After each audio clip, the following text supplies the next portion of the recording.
नमस्कार मित्रांनो पीएम किसान सन्मान निधी योजनेचा 17वा हप्ता हा शेतकऱ्यांना जून जुलैमध्ये दिला जाणार आहे। परंतु मित्रांनो 17वा हप्ता हा तुम्हाला मिळेल की नाही हे तुम्ही तुमच्या मोबाईलमधून घरी बसून चेक करू शकता।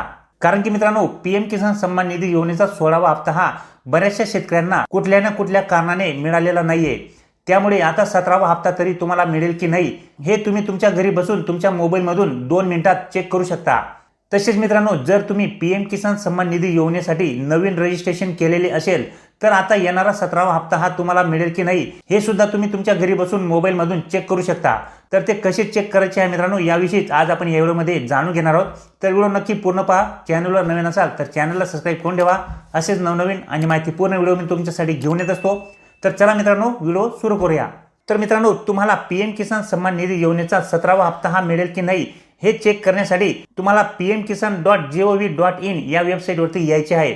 या वेबसाईटची लिंक मी तुम्हाला व्हिडिओच्या डिस्क्रिप्शनमध्ये दिलेली आहे। तुम्ही त्या ठिकाणी क्लिक करून डायरेक्ट या वेबसाईटवरती येऊ शकता। या वेबसाईटवरती आल्यानंतर मित्रांनो या ठिकाणी तुम्ही खाली पाहू शकता या ठिकाणी आपल्याला बरेचसे ऑप्शन दिसत असतील। तर या ठिकाणी तुम्हाला बेनिफिशियरी लिस्ट या नावाच्या ऑप्शनवरती क्लिक करायचे आहे। बेनिफिशियरी लिस्ट या नावावरती क्लिक केल्याबरोबर आपल्यासमोर अशा प्रकारे विंडो येणार आहे। या ठिकाणी तुम्हाला तुमचे राज्य निवडायचे आहे। तुमचे जे काही राज्य असेल ते तुम्ही या ठिकाणी निवडून घ्यायचे आहे। राज्य निवडल्यानंतर तुमचा जिल्हा या ठिकाणी तुम्हाला निवडून घ्यायचा आहे। राज्य आणि जिल्हा निवडून झाल्यानंतर या ठिकाणी तुम्हाला सब डिस्ट्रिक्ट निवडून घ्यायचे आहे।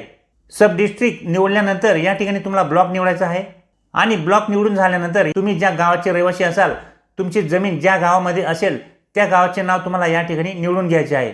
अशा पद्धतीने या ठिकाणी सर्व ऑप्शन सिलेक्ट झाल्यानंतर मित्रांनो या ठिकाणी तुम्हाला गेट रिपोर्ट नावाचा जो ऑप्शन दिसत आहे त्या गेट रिपोर्ट नावाच्या ऑप्शनवरती तुम्हाला क्लिक करायचे आहे। गेट रिपोर्ट या ऑप्शनवरती क्लिक केल्याबरोबर मित्रांनो आपल्या समोर या ठिकाणी पीएम किसान सन्मान निधी योजनेचे जेवढे पण पात्र लाभार्थी आहेत त्यांची सर्वांची यादी या ठिकाणी समोर येऊन जाईल। या ठिकाणी तुम्ही पाहू शकता अशा पद्धतीने या ठिकाणी आपल्याला बेनिफिशियरी लिस्ट येऊन जाईल। या यादीमध्ये जेवढ्या पण शेतकऱ्यांची नावे असणार आहेत त्या सर्व शेतकऱ्यांना या ठिकाणी पीएम किसान सन्मान निधी योजनेचा 17वा हप्ता हा मिळणार आहे। अशा पद्धतीने तुम्ही या ठिकाणी तुमची यादी पाहू शकता आणि तुम्हाला 17वा हप्ता हा मिळेल की नाही हे सुद्धा तुम्ही या ठिकाणी चेक करू शकता मित्रांनो। तसेच ज्या शेतकऱ्यांनी नवीन रजिस्ट्रेशन केलेले असेल त्या शेतकऱ्यांचे नाव जर या यादीमध्ये आलेले असेल तर त्यांना सुद्धा या ठिकाणी 17वा हप्ता हा दिला जाणार आहे। तर अशा पद्धतीने मित्रांनो तुम्ही घरी बसून पीएम किसान सन्मान निधी योजनेचे हप्ते हे तुम्हाला मिळतील की नाही हे तुमच्या मोबाईलमधून चेक करू शकता।